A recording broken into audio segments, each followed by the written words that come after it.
And if you balance the gut, you're working on the first part of San Jiao. The second part of San Jiao is the heart, and the third part of the San Jiao is the lungs.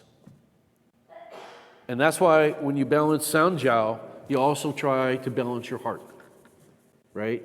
So that's one of the first things that I do energetically is scan San. Does everybody know what San Jiao is? Triple heater, triple warmer, right? That meridian that runs up the back, right?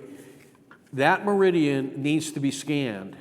If it is blocked, occluded, then no matter what you eat, what you assimilate, and the amount of Qigong that you do will not be disseminated evenly throughout the body.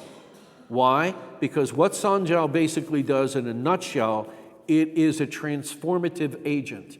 It is not assigned to any organ for good reason. It is purely energetic in its communication.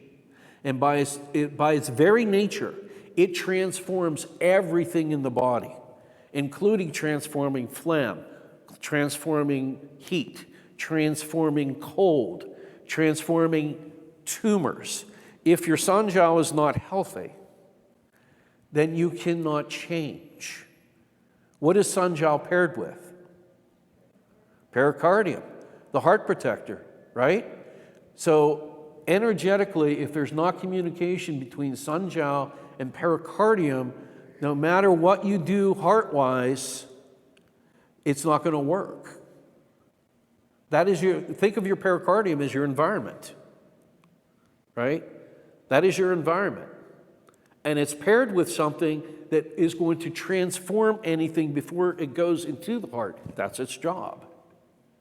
So the idea of transforming in the gut first, then emotional processes second, and then basically the dissemination of the energy is a nutshell way of putting together the importance of San Jiao.